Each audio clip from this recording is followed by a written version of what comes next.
Assalamu alaikum and hello everyone. I'm your host, Henna Zaberi, and welcome back to another episode of Justice for All Now.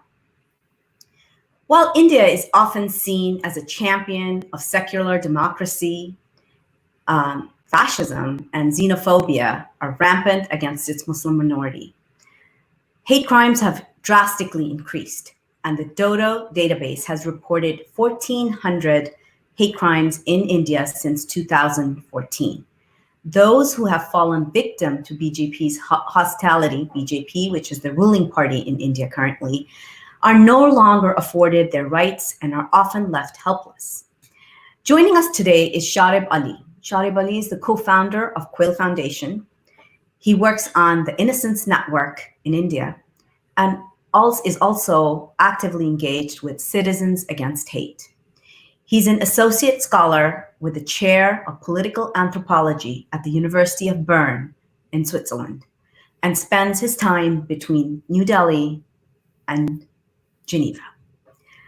So, Assalamu alaikum, Sharib. Thank you so much for being with us today. It's a pleasure to have you here and to really learn from you about what is currently taking place in India and to give your perspective, especially from a human rights perspective and from the work that you have been doing on the justice system in India. So tell us a little bit more about the Quill Foundation and some of the work that you do. Thank you, Henna, for inviting me. This is the great opportunity for certain voices to get heard. Quill started in 2015, and it was the result of many of us doing work on civil political rights issues in India for some time.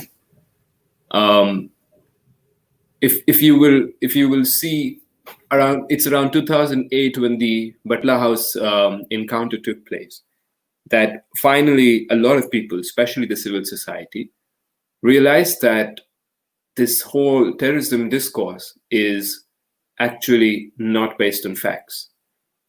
Of course, many people knew it before that too, but there wasn't this consensus built. But post 2008, there seemed to be, the state seemed to have taken another turn. It was getting much more violent. And it was criminalizing minorities and of all kinds, linguistic, religious, ethnic. It was becoming a different kind of police state. And many of us had experiences of, either through others or personally, of being criminalized by the state, because that is the history of terrorism prosecutions in India, where a young generation, politically active, even though they may not know the precise democratic terms or the frameworks within which to articulate themselves, but the anger and the rights basis were the same. So we all had that experience of whatever it is that we were saying was being criminalized in various forms, whether in courts of law or in our neighborhoods. I think in India, this legal and social discourse always goes together.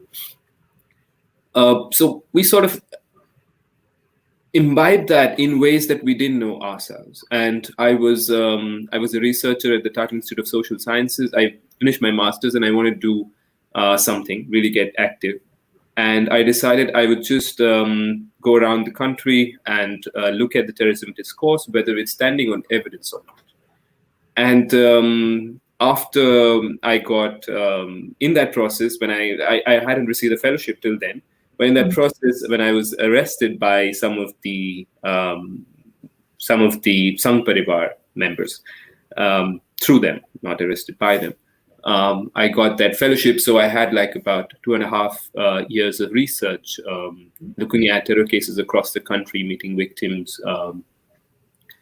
And then met my other colleague, Mr. Sohail Keke from Kerala, and we realized that this is a very important intervention to say that, or to prove, because there hasn't been any such thing till now, to say that this terrorism discourse, this whole action of the state, which is targeting minorities particularly, is a political move, trying to say that what these people are saying, what Muslims are saying in India, is actually terrorism. Mm. So, and this is not based on fact. There is no evidence, even now, factually, that Indian Muslims were actually trying to destabilize the state. There is no evidence yet. Student Islamic movement prosecutions across post 2001, since it was banned, you will not find a single tribunal, a single evidence yet. It's all under trials. And all the judgments which have come out, we were looking at many of the overall statistics. For example, in the state of Maharashtra, there were about 42 cases which got over, out of which there were 40 were acquittals. 40 were acquittals. Wow. 40 were acquittals. Now, what does that say? That the state does not have the evidence. And if you don't have the evidence, it's not a problem of evidence gathering, because these were prosecutions under terror laws. And terror laws anyway lower the threshold of evidence. So even within these lower thresholds, the state was unable to really go ahead and say anything about what is it that they actually did, because they didn't do it. And what was the effect on these 40 cases of people who had been falsely accused of terrorism? What was the effect on their lives? Who were these people who had been? Could you tell us a little bit behind the statistics of who? Tell us some stories. The Student Islamic movement was at one point the student wing of the Jamaat-e-Islami Hind in India. Okay. Now, what does the student wing mean? Jamaat-e-Islami Hind is a sort of a cultural organization, very different from other organizations in that it was not cleric. It was not like the Jamiat, which is a body of clerics. It was a body of citizens who focused on education, on Maulana Maududi's teachings, and they had a particular idea of political life.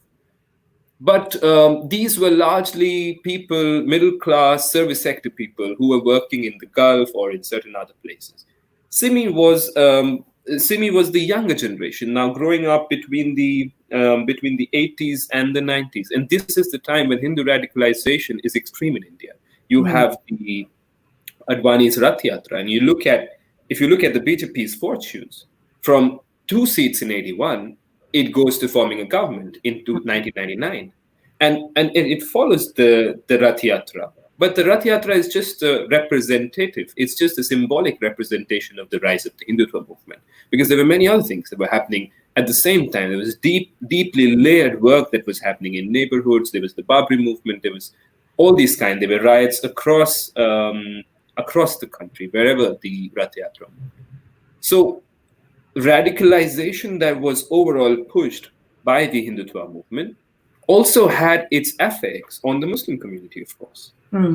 Because in neighborhoods, this is if anybody is going to go ahead and murder you, or anybody going to go ahead and say that you were a criminal, then of course you will turn around and say, I mean, that's bullshit. I mean, the equations of the relationship are set at that very moment.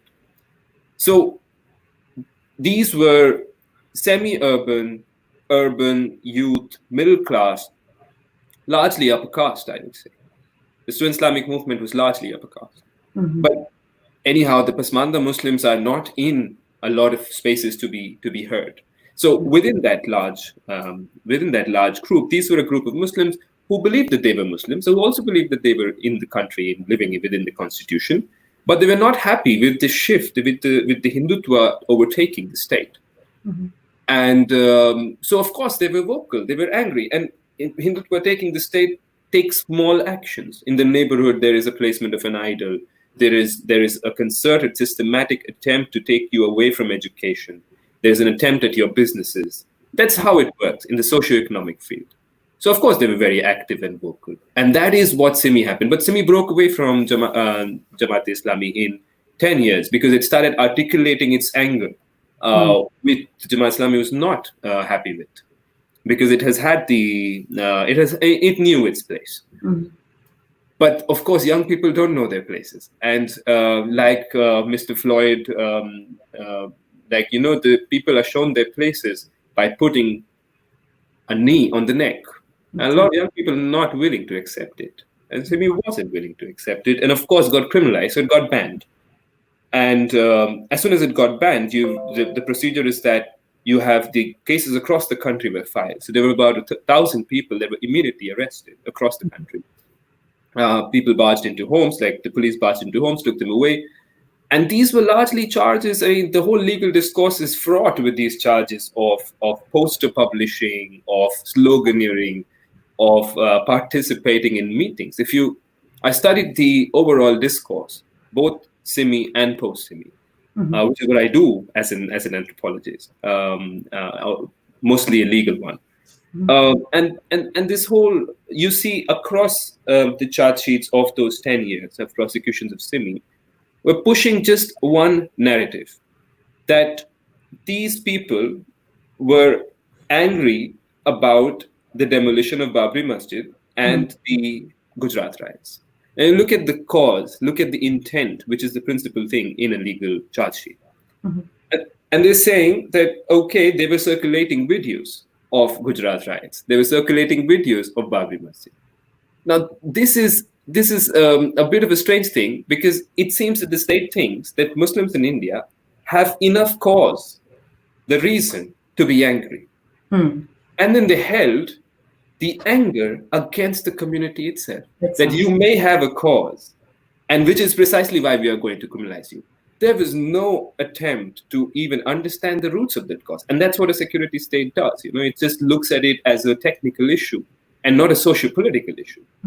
So, can I ask you a question on that? So for an American context, does the Indian Constitution, what are the rights of gatherings? What are the rights of, what is the right to speak, the right to freedom of speech? What could you put that in context for us? Yeah, we have, of course, all these rights between the articles of the constitutional articles from 14 to 22, and they also draw themselves from the Universal Declaration of Human Rights. So it's the general nature, freedom of assembly and association and articulation. Now, within India, the jurisprudence says that you can have reasonable restrictions. And the reasonable restrictions are not really spelled out. But of course, everybody is free to convene and to have organizations. And but with the coming in, and this is a good entry point, with the coming in of terror laws. Now, terror laws worked specifically against Muslims or against Northeasterns or against Kashmiris or against the people who had control over the forest. These are Adivasis and tribals and also all other kinds. Now, terror laws were reasonable restrictions, but they were not reasonable at all. And whenever it was challenged in front of the Indian judiciary, it never upheld it. There was it never upheld the fact that these violated fundamental rights.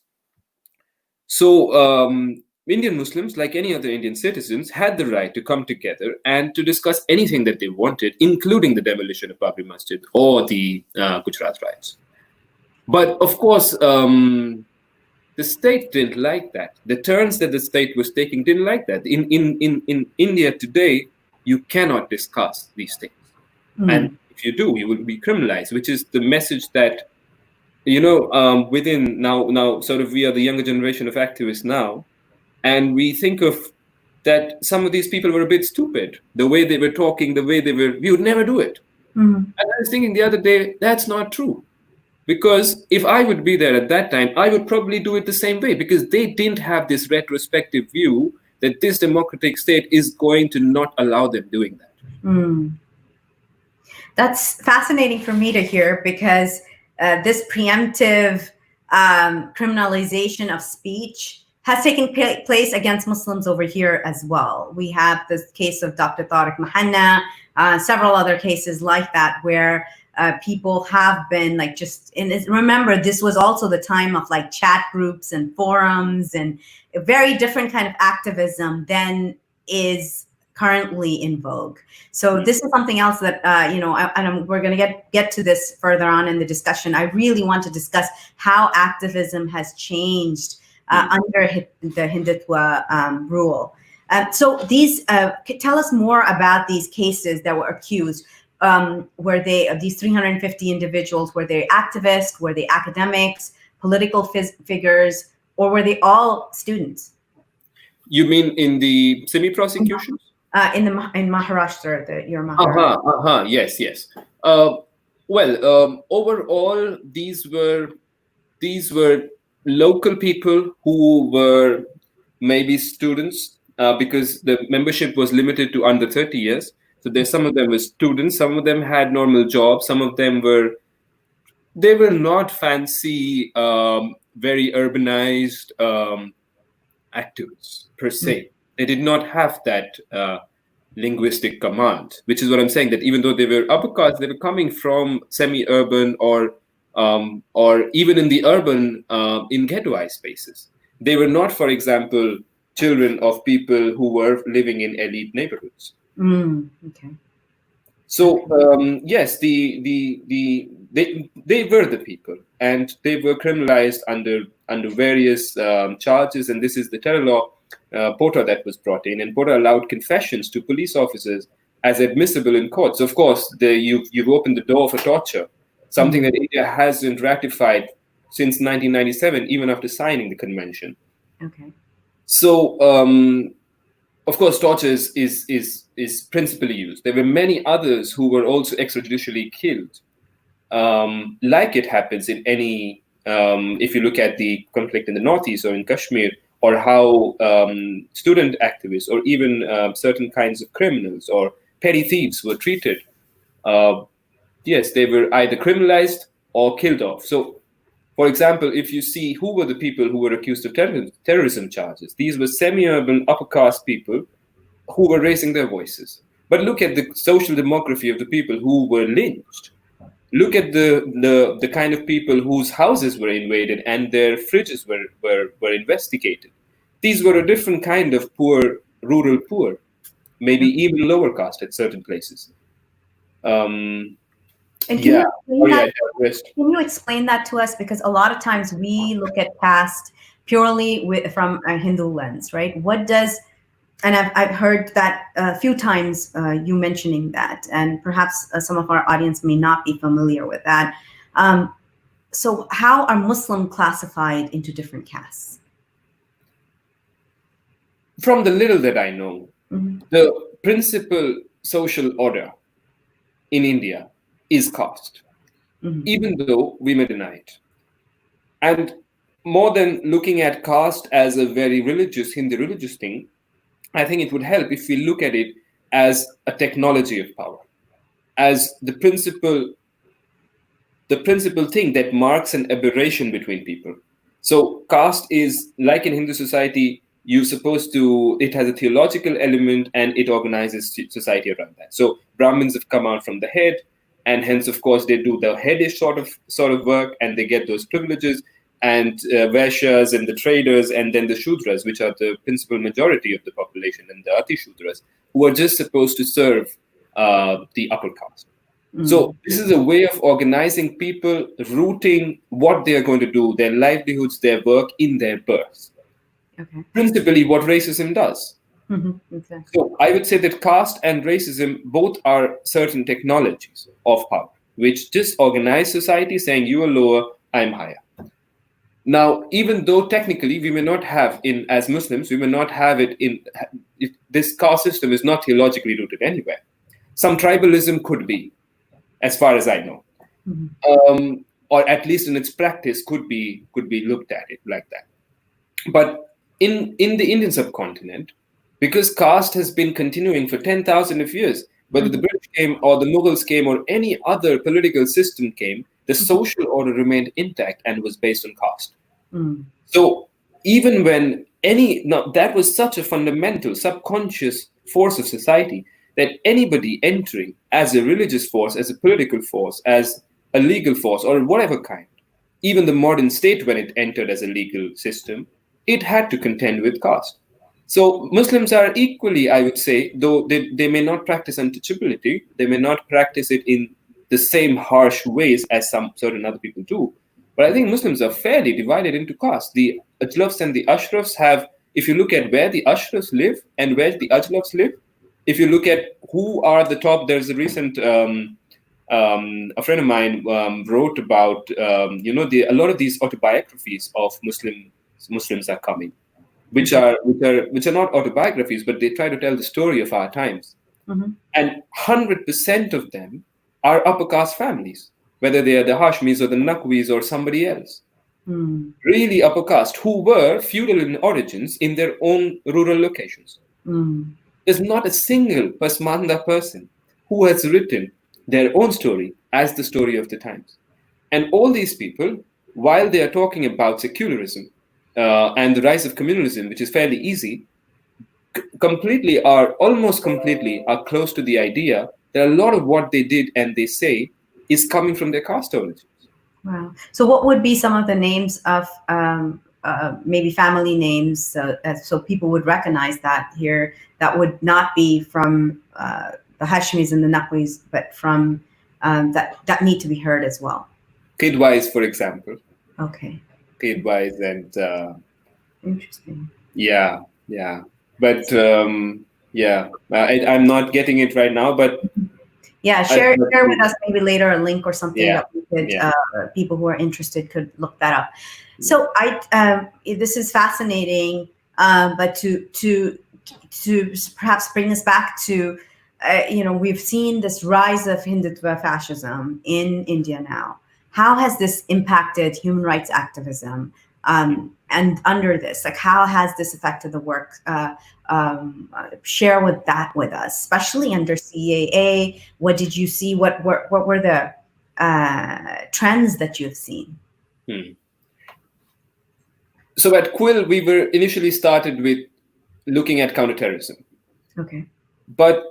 And similarly, we had Mr. Sajjad, an IAS officer, who was looking at access to social access to sort of economic or educational rights in rural areas. But this for the Modi 2.0 that comes in, you have the first BJP government in 1999, which stays till 2004, and then we had the next one in 2009. That sort of changed a lot of things. And while we were doing research and working with the sort of opposing at the policy level, but this Hindutva takeover of the state with such a brute majority almost put a gun to our heads or a knee to our necks, and immediately these lynchings started happening. And these extrajudicial killings in UP, for example, and especially all of this was concentrated in the Hindi belt, the Central Indian belt, which is the most productive regions of the world in terms of its sheer agricultural capacity. And of course, it is in the most productive regions of the world that we find such violence. So I remember one day when Mr. Hassan called and he said, there are these lynchings that have happened. We were all very worried, and they were happening in Haryana, which is so close to Delhi. Mewat, which is the poorest region, one of the districts of India, which the Human Development Index there is lower than Sub-Saharan Africa, and it is all Muslim. And that's where some of the lynchings took place, and in UP and in Jharkhand. So we just borrowed a car from a friend and we went for fact findings, and that's how it all started. That's how Citizens Against Hate got birthed. And of course, why did we have to? You see, there's just a shift in the name. Something like a Quill Foundation and something like an Innocence network or a Citizens Against Hate is in itself reflective of what changes these were. As Muslims, we were not confident enough to do this from, let's say, an NGO point of view, or even to do this from a point of view to say that, okay, I am doing this. No, this had to be a network where we had to put faces in front just to shield ourselves. So Citizens Against Hate is like a network of a lot of people. Nobody knows who they are. So that's one of the costs of it. And so we started investigating lynchings, we started investigating encounter killings, we started investigating all kinds of violations. And we were part of that generation, at least a few Muslims, and there were a lot of other, especially Sikhs and Punjabis, and a lot of, India has these universities and schools that have been a long tradition of producing people.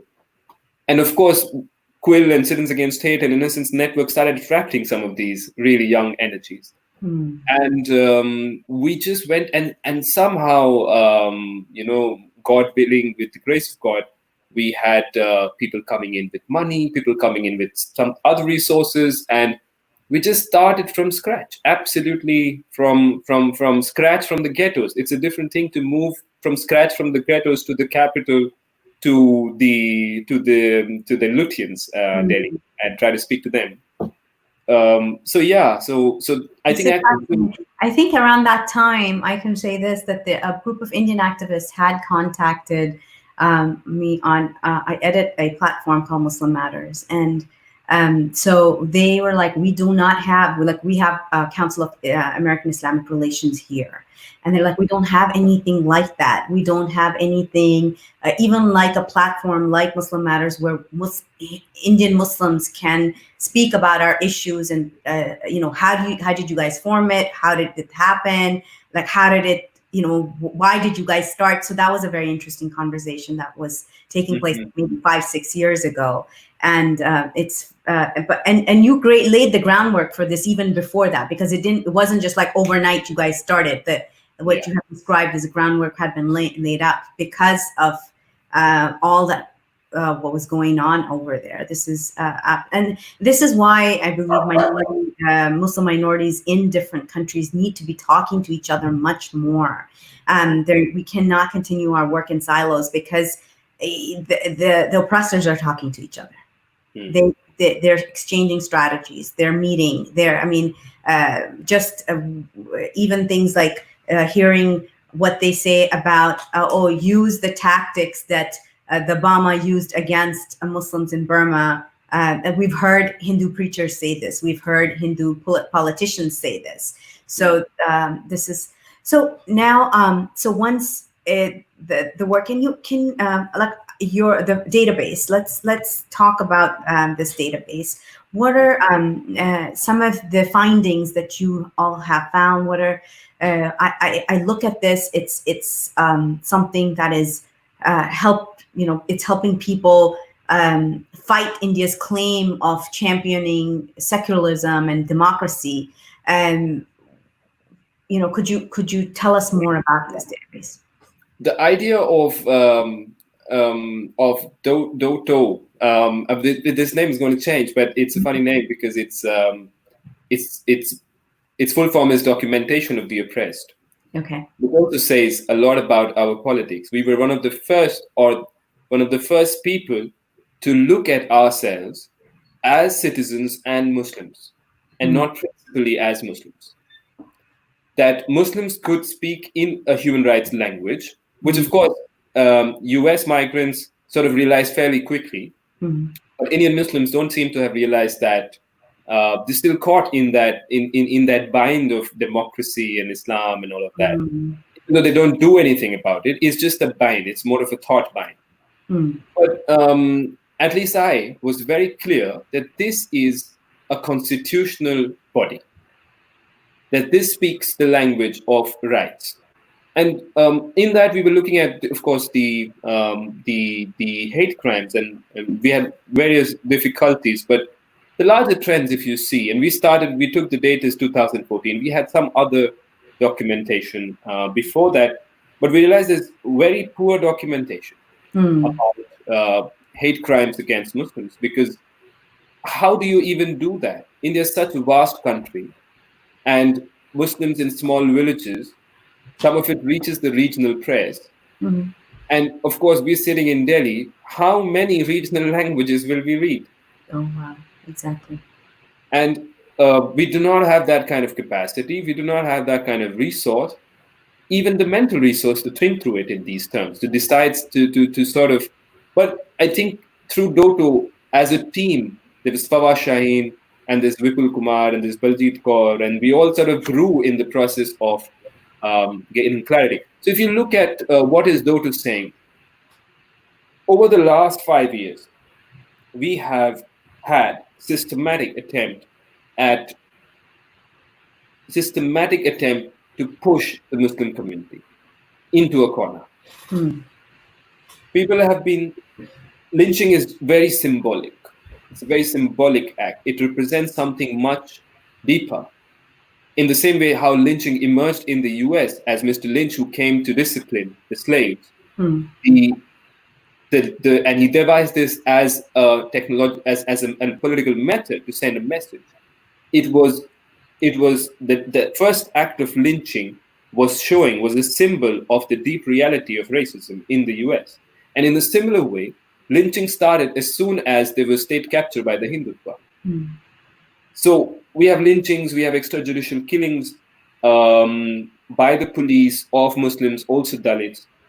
We have a concerted attack on religious infrastructure. We've had mosques everywhere, and these mosques were attacked in various different ways, whether their idols are placed, and of course, Babri Masjid is the iconic case. But in every neighborhood, there are smaller encroachments within the Muslim socio-religious space. And all these encroachments were based on hate. And religious infrastructure in India also contains the educational infrastructure to some extent, because it is linked to it. The establishment of madrasas, because in India, under Section 32 of the Constitution, minorities have the right to establish and run their own institutions. And that also came under concerted attack. And you see that when we went and looked into lynchings, we found that wherever there was one lynching, there were at least 10 encounter killings around that area. Oh, wow. So it was more like, if you look at it, how things operate. And wherever there's lynching and encounter killing, there's a concerted attack on the educational institutions around them.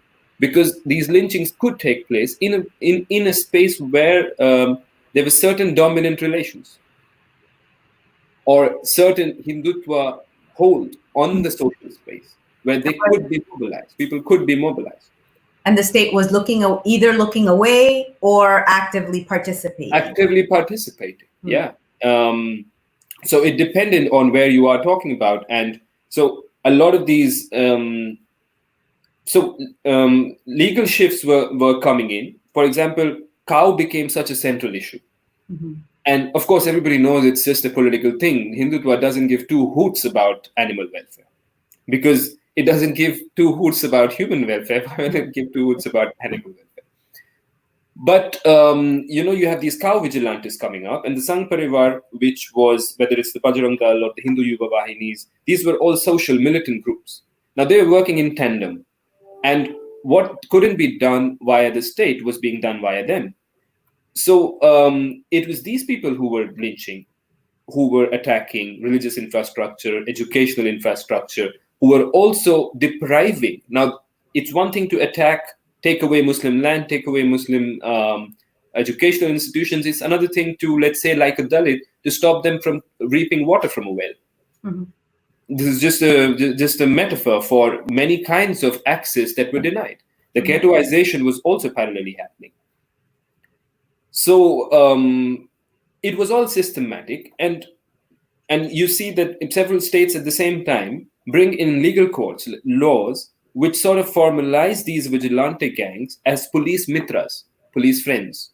This was the first step of formalizing vigilante mobs as state forces. Of course, wherever these people did become police mitras, then everything becomes official.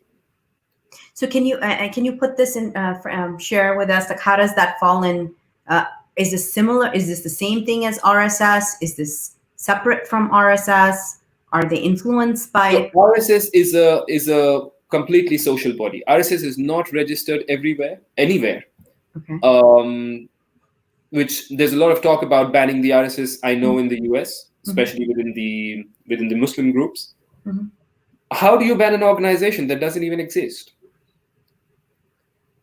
The RSS is a parivar, it's a family. It's a mix of many different groups. It's a set of NGOs, it's a set of cultural codes, it's a set of actions, it's a set of massive network of neighborhood shakas, which function in the neighborhood from a neighborhood point of view. So, of course, these were just people. These were not part of any state forces.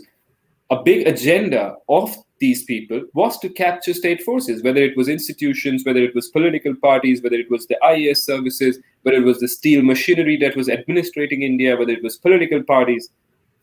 So, which is, I think, that something the Muslim community just did not do. All who could get educated in India sort of left the country. Mm. Of course, the situation, I mean, this is not to pin blame. Mm-hmm. Everybody was looking for better opportunities. Mm-hmm. There is no wrong in looking for better opportunity, but it's just how history unfolded. The whoever had the privilege to go to Pakistan first left to Pakistan. Mm-hmm. And then after that, the first generation, whoever the cream, went to the US or UK. Mm-hmm. So, and then whoever could not get anything anywhere went to the Gulf as laborers. Mm. And whatever little then entrepreneurship sort of supported. So overall, there was a massive state of poverty of all kinds. And that was the perfect ground to Hindutva to take over institutions, processes, parties, political, legal, everything. And they did.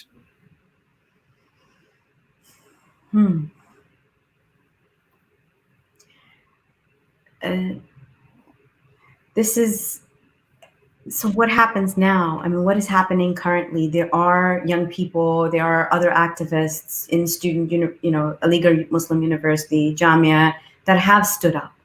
And what is happening to them? What is transpiring with them? And if you could, when you talk about that, if you could tell us what's happening from within the justice system. Yeah.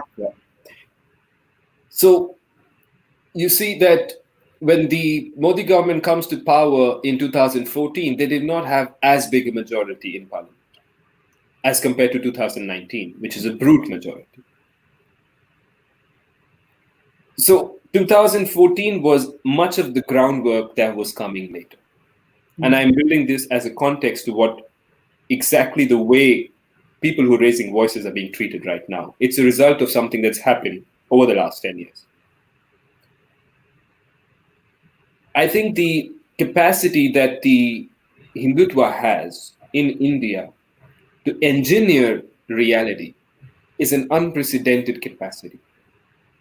In many ways, we're similar to the US, but I think there's some fundamental distinctions.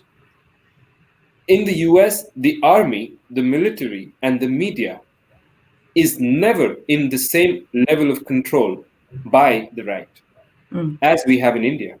We have an almost total control of Hindutva on the media, on big industry, and now judiciary, higher levels of the judiciary.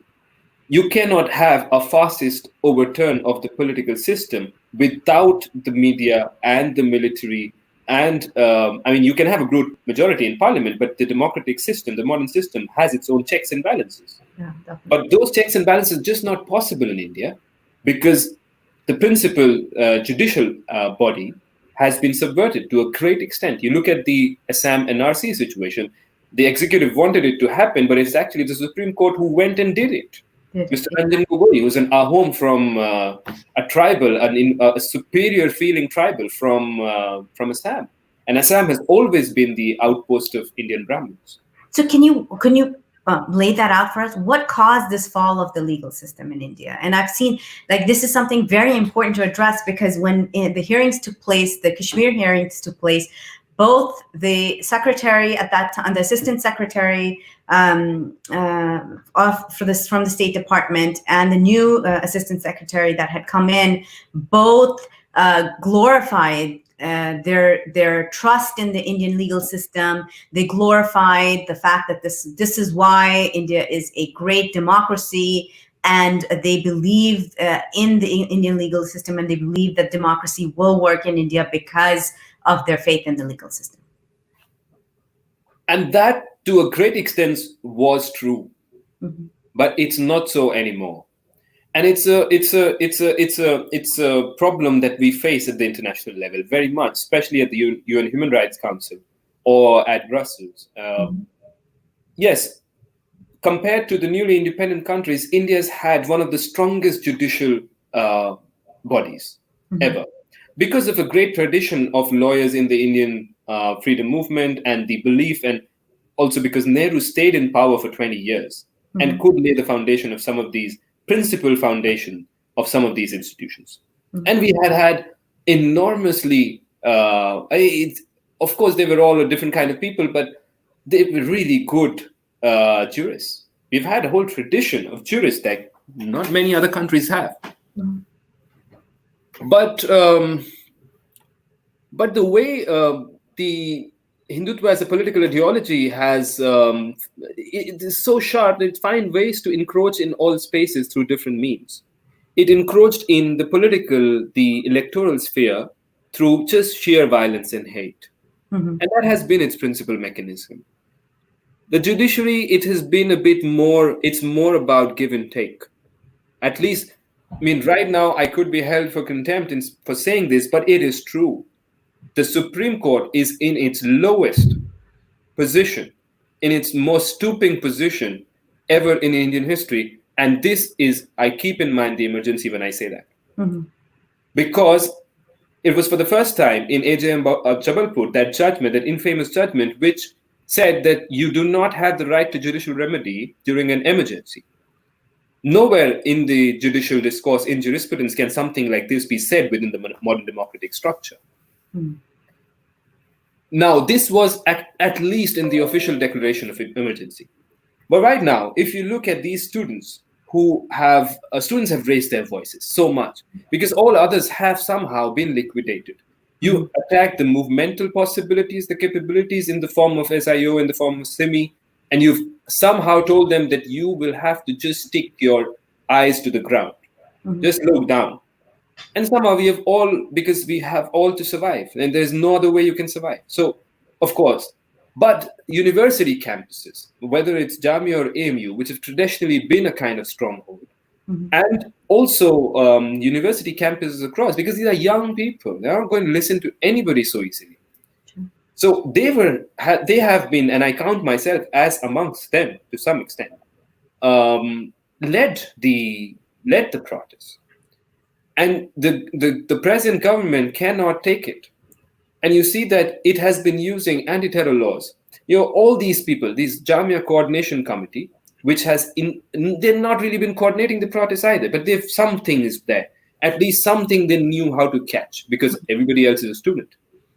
So you have in the recent arrests since December, since CAA came in, and I think CAA, I'm digressing a little bit because the CAA became sort of like the watershed. There were legal changes that were slowly being brought in states. There was so much of lynching. There was so much, everybody was noticing changes in the overall socio-political setup. But it is in 2019 when Mr. Modi returns with a brute majority, with a complete control over media, also fake media, complete control, to a great extent control over the judiciary, that they actually try to subvert one of the fundamental bases of citizenship, which has been the longest Hindutva night dream, wet dream, whatever it is that you want to call it. So, and they attempted that. But even now, at least it can be said that even now the opposition to something like that, I mean, the whole country went into a sort of a turmoil because of that. Exactly. And students led it. Many other people led it. And all the conflicts that have been slowly going down, they were ruptured open again, whether it is the Punjab, whether it's Kashmir, whether it's Northeast. So you see that you see the Ayodhya judgment coming in, sort of giving a very clear signal of what the situation is, even from the judiciary. And this is a 5-0 judgment, a 5-member bench, and even somebody like a civil rights person, Chandrachud. Even Chandrachud is in on it. Chandrachud gave a dissenting judgment in many other things. In Aadhaar case, for example, he gives a very strong dissenting judgment, which is biometrics, which is the way India is taking into, how it will control its own citizens. So even though there are a few or one at least civil rights oriented jurisprudence judge there, in Ayodhya, that judge is also part of the judgment. So you see that there are certain consensus which was already made. And I sort of forgot the link of what I was saying. You see these. You were talking about the student activists and even with the judiciary, the changes. Yeah. So you see that the CAA sort of takes, when December 12th is when CAA is brought in. And you have massive protests coming up. You have AMU attacked, Aligarh Muslim University. You have Jamia attacked. There are bullets that are fired. because that's how the Hindutva wants to see it. Mm-hmm. And then you have these student protests across the country. There's the protests in Assam, and all these people, whoever could be found at the top of it, all of them have been somehow arrested. Whether it's Farhan in AMU, whether it's ISA activists, whether it's Jamia Coordination Committee activists, women pregnant. And then you also have these, these Dalit activists being arrested. Mm-hmm. The Bhima Koregaon incident is very, very, very important and very critical. You have my dear friend Mahesh Raut, who was a Prime Minister's fellow, who's been in prison for 1 year. And of course, all these Jamia people, AMU people, somehow we were all part of the same circles. And then you have Gautam Naulakha, who has been the voice of the democratic rights, which has been supporting all kinds of dissent. Mm-hmm. And then you have Akhil Gogoi in Assam, who's been a person who has been on the ground mobilizing people for the right things. And you have this state who's saying, nobody can say any of this shit, and we're going to criminalize you under terror law. You use UAPA. What does the UAPA do? The UAPA allows preventive detention for 6 months. The UAPA takes away the powers of the judiciary to give you bail. The UAPA turns all evidence around in the way that you have to now defend yourself. So anyway, judicial powers are limited when the UAPA is brought into force. So that's one way. As soon as you use a terror law, judiciary's very attempt to put accountability there has been taken away. And that has been taken away politically, with the judiciary's consent. When TARA, the first terror law, was reviewed, the Indian Supreme Court said it's valid. 6 months later, the parliament says it's not valid because it's against human rights. So the Indian Supreme Court, even though it has been a fabulous court in a certain way, it has always bowed to the majority. I would say, when it comes to especially conflicts, when it comes to Kashmir, there's never been justice in the Indian Supreme Court. When it comes to the Northeast, when it comes to Manipur, 1,528 documented cases of extrajudicial killing. The special rapporteur, Christoph Heinz, comes in and says ASPA should be removed. These 1528 cases are absolutely strong. There is a way that security forces, armed forces need to be brought to justice. And nothing happens. But now there's some 28 prosecutions opened. And now you see that these people were charged under UAPA. Of course, UAPA needs governmental sanction, but the judiciary could have still gone ahead and put checks. It didn't. It didn't do that. You have a pregnant woman inside prison being denied bail, and you look at the reasons offered by the judge. That is a person who has never read anything. There's nothing to do with judicial reasoning. So where is Indian civil society? Where is, where are the secularists? Where are those voices? Like, it's hard to believe that in just these 7-8 years of BJP rule, they could all have been wiped out. Or where did they go? Are they speaking up? Are they, what is their stance? Or what is their stance? Yeah, I know this is a depressing conversation. The situation is depressing at the moment. We've had a strong civil rights movement, but they have been decapacitated over the last some time. But even now, you have voices from the industry like Mahindra, established industrialists who would sort of support great amounts of neoliberal activity, which is very extractive for the forest, which may not be good for everybody. But at least these people are liberal-minded. And they don't want the rule of law to go away. So within the corporate industries, within the judiciary, within the services, whether it's the police or the administrative services, and within people, liberalism still, at least in the cities and within the upper caste, it still exists. But I think the fundamental thing that the Hindutva has been able to do, and this is what I'm analyzing slowly, is to turn this all around. And digital technology has also sort of really helped. And this whole fake news business, the capacity of this, anyway, we were in a precarious situation. It's unbelievable how these guys have exploited it.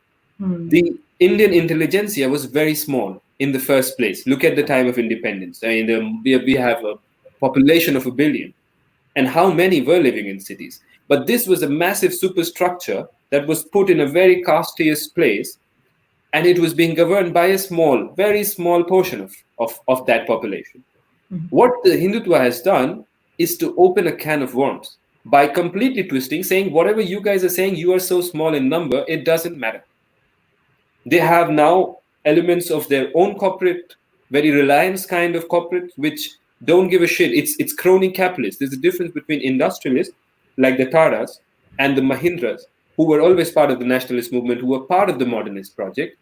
There's difference between somebody like that and somebody like Reliance or Adani's, which is just corporate greed. They have no limits. They have no belief in anything. So Hindutva has arrived with its own industrialists. They are not industrialists. These guys are just crony capitalists. And they've arrived with their own set of whatever they call masses, which are being, we cannot say that they are being misled, because that would be a very strange theory. But people who have never had any participation in democracy now are participating through hate.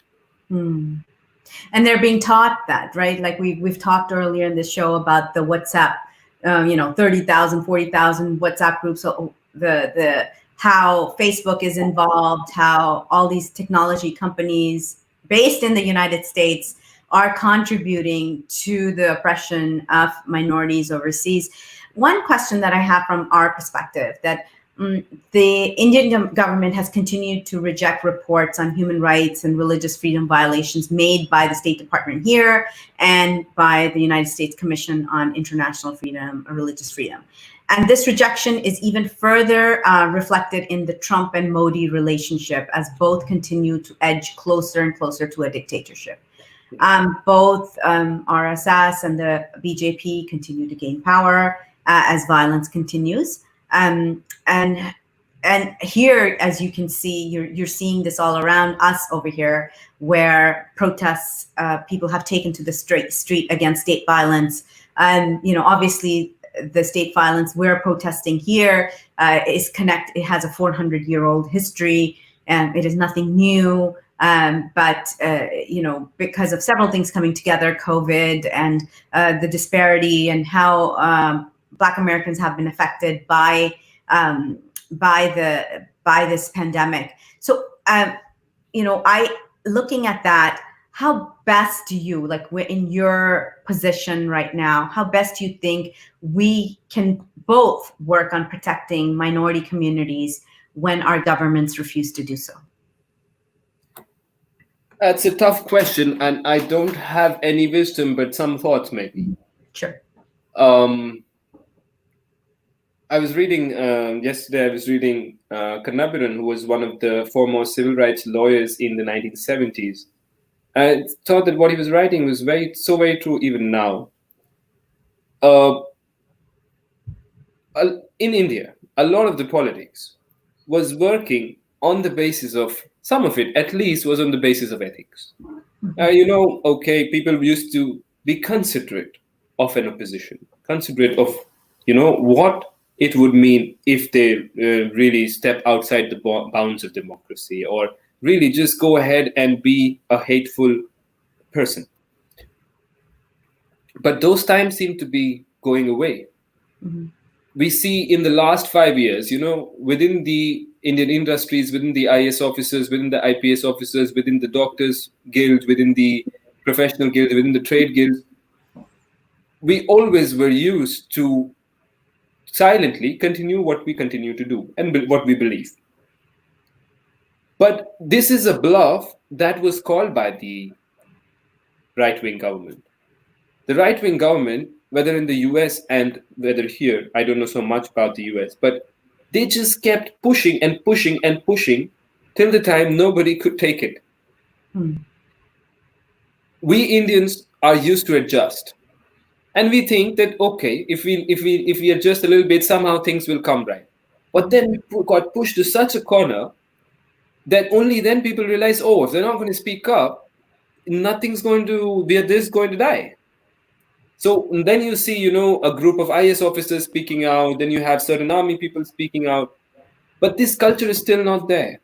And I think whether as an immigrant group, Muslims, or whether as a natural group, citizenship group, I think that some of our trainings in modern liberties, when I say modern liberties, I'm referring to its structural components.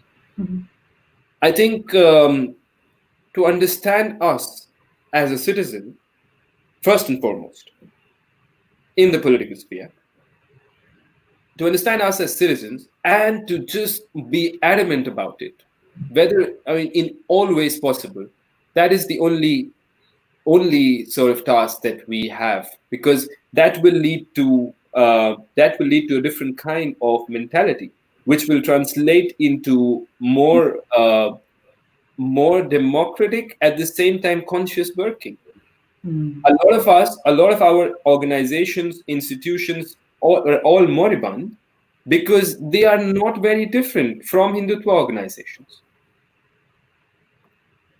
Meaning, what I mean to say here is that it's all about maintaining certain status quo relations. Mm. So whether it's in community organization, whether it's a Jamaat-e-Islami, whether it's the Jamiatul Ulama, whether that we have all these many bodies who ultimately control it, like the whether it's a clerical body has no sense of structure. It only has a sense of supreme leadership. And of course, if the community has a sense of supreme leadership, that is not very different from what the Hindu community has right now about Modi. So we haven't. So your sense is, as we're wrapping up, is that we live in democracies, but we haven't learned to live in a democracy. Yes.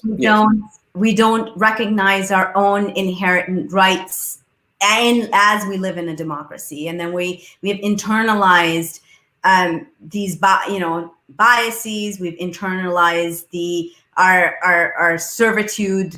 The status of servitude, we've internalized that. So we think it's not our place to be able to speak about that. And yes, this is something that I push here. We all push here. You can walk into any place in your abayas, in your hijabs, with your beards, whatever. That is you. You're just as much a citizen as the person next door who perhaps is dressed very differently, speaks very differently from you.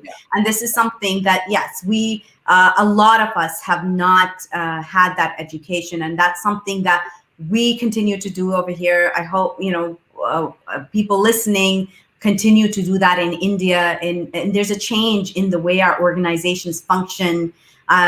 We need that for our survival.